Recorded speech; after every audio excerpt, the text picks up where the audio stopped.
అందరికి నమస్కారం సోదరులారా. ఏదైతే కేరళ స్టోరీ 2 అని చెప్పి మతోన్మాదులు తీసిన సినిమా ఏదైతే ఉందో ఆ సినిమాకు కేరళ హైకోర్టు చెప్పు దెబ్బలు కొట్టింది. ఏదైతే టీజర్ వాళ్ళు పెట్టి ఉన్నారో ఆ టీజర్ని యూట్యూబ్లో నుంచి తీయాలని చెప్పింది. ఈరోజు చూడండి, ఈ మన కేరళ హైకోర్టులో ఇప్పుడే ఈ వార్త వెలువడింది. అదేవిధంగా ఎవరైతే మతోన్మాదులు ఉన్నారో ఈ మతోన్మాదులు చేస్తున్న వెలికి చేష్టాలను హైకోర్టు చెప్పు దెబ్బలాగా చాలా మంచి ఆర్డర్స్ ఇచ్చింది. ఏదైతే ఈ కేరళ స్టోరీ 2 అని తీసినారో ఆ సినిమాను హైకోర్టు వాళ్ళు చూసిన తర్వాత దాంట్లో అసభ్యకరమైన ఇతర మతాలకు కించపరిచే విధంగా ఏదైనా కానీ ఉంటే వాటన్నిటిని కూడా సెన్సార్ చేసి అప్పుడు రిలీజ్ చేయాలా. హైకోర్టు చూడకముందు వాళ్ళు రిలీజ్ చేయడానికి లేదని చెప్పింది. ఏదైతే ఈ టీజర్ రిలీజ్ చేశారో ఈ టీజర్కి సంబంధించిన మీకు ఏ విధంగా పర్మిషన్ ఇచ్చారని చెప్పి హైకోర్టు సెన్సార్ బోర్డుని అడిగితే సెన్సార్ బోర్డు వాళ్ళు ఏం చెప్పారంటే మా అనుమతి లేకుండా వీళ్ళు టీజర్ రిలీజ్ చేశారని చెప్పారు. కోర్టు ఇచ్చిన ఉత్తర్వుల ప్రకారం ఎవరైతే ఆ ప్రొడ్యూసర్ డైరెక్టర్ వాళ్ళందరూ ఉన్నారో వాళ్ళందరూ కూడా కోర్టుకు వచ్చి లిఖితపూర్వకంగా మేము ఈ టీజర్ని ఏదైతే యూట్యూబ్లో పెట్టినాం దాన్ని తీసేస్తామంటున్నారు. నేను ఒకటే చెప్తున్నాను, దేశంలో ఉన్న సమస్యల మీద, దేశం పడుతున్న కష్టాల మీద యువతరం ఏదైతే మద్యానికి, బంగ్యాకు, అదేవిధంగా డ్రగ్స్కు బానిస అయిపోయిందో దాని మీద, మహిళల మీద జరుగుతున్న అత్యాచారాల మీద, అదేవిధంగా దళితుల మీద, గిరిజనుల మీద జరుగుతున్న దాష్టికాల మీద, ఇక్కడ ఉన్న సంపదను కొంతమంది బడా వ్యాపారవేత్తలు లూటీ చేసి విదేశాల్లో అమ్ముకుంటున్న వాటి మీద, అదేవిధంగా బ్యాంకులకు లక్షల కోట్ల రూపాయల రుణాలను ఎగగొట్టి దర్జాగా విదేశాల్లో జీవిస్తున్న వాళ్ళ మీద, విదేశాల్లో ఏదైతే స్విస్ బ్యాంకులో భారతదేశం యొక్క సంపద ఉందో దాన్ని ఏ విధంగా తీసుకొని రావాలి దాని మీద సినిమాలు తీయండిరా.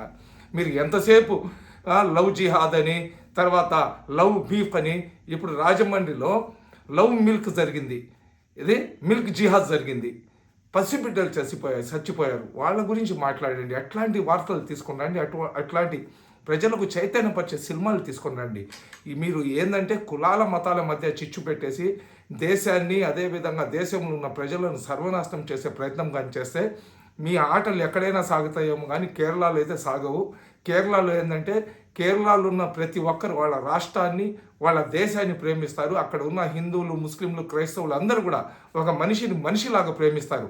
ఇక్కడలాగా తప్పుడు ప్రచారాలు చేసేసి తప్పుడు సినిమాలు కానీ చేస్తే కింద పండబెట్టి మీకు చెప్పుతో పళ్ళు కూడా దాకా కొడతారు. ఏదైతే ఈ కేరళ స్టోరీ 2 అని చెప్పి ఈ లవ్ జిహాద్కు బలైన 26 మంది 22 మందితో వాళ్ళు ఒక ఢిల్లీలో ఒక ప్రెస్ మీట్ పెట్టినారు. ఆ ప్రెస్ మీట్లో ప్రెస్ వాళ్ళు అడిగినారు కేరళకు సంబంధించిన వాళ్ళు ఎవరైనా దీనిలో ఉన్నారంటే ఒక్కడిని కూడా చూపించకుండా ప్రెస్ మీట్ల నుంచి పారిపోయినారు.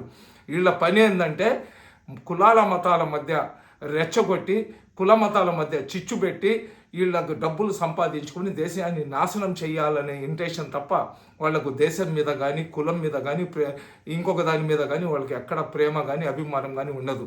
ఇప్పుడు ప్రేమించుకొని పెళ్లి చేసుకోవడం అనేది ఒక ముస్లింలే కాదు కదా, హిందువులు కూడా ముస్లింల అమ్మాయిని తీసుకొని పోయి పెళ్లి చేసుకుంటున్నారు. అలాగే తీసుకొని పోయి పెళ్లి చేసుకున్న వాళ్ళకి లవ్ శ్రీరామ్ అంటారా? ముస్లింలో వచ్చి ముస్లిం అబ్బాయి హిందూ అమ్మాయిని కానీ చేసుకుంటే లవ్ జిహాద్ అంటున్నారు. అదే హిందూ అబ్బాయి ముస్లింల అమ్మాయిని కానీ పెళ్లి చేసుకుంటే వాళ్లకు లవ్ శ్రీరామ్ అంటారా? లేదా క్రైస్తవులు హిందువుల అమ్మాయిని కానీ ముస్లింల అమ్మాయిని కానీ తీసుకొని పోయి పెళ్లి చేసుకుంటే వాళ్లకు లవ్ హల్లెలూయా అంటారా? ఇవన్నీ ఏంటంటే ప్రేమ అనేది గుడ్డి. ప్రేమించిన వాళ్ళు తల్లిదండ్రులు వద్దన్నా కానీ, ఎవరు వద్దన్నా కానీ ఎవరి మాట వినరు.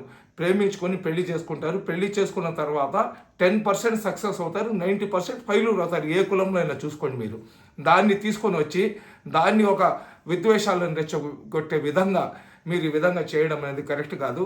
ఇప్పుడు ప్రేమ పెళ్ళిళ్ళు అనేది సపోజ్ ఒక రెడ్డి గారి అమ్మాయి బీసీల అబ్బాయికో, లేదా ఒక కమ్మోళ్ళ అమ్మాయి ఒక ఎస్సీ ఎస్టీల అబ్బాయికి పెళ్లి చేసుకుంటే వాళ్ళంతా హిందువులు కాదా అని చెప్పి గమ్ముకుంటారా? గమ్ముకుంటారు, వాళ్ళని చంపేస్తారు. అటువంటి సంఘటనలు ఆంధ్రాలో చాలా జరిగి ఉన్నాయి. కాబట్టి దయచేసి దేశాన్ని విచ్ఛిన్నం చేసే సినిమాలు ఎవరు తీయబాకండి. తీస్తే మటుకు పాత రోజుల్లాగా ప్రజలు లేరు, ప్రజలు తిరగబడి చెప్పులతో కొట్టే పరిస్థితి వస్తుంది. మిత్రులారా, ఈ వీడియోని షేర్ చేయండి. అస్సలాము అలైకుం.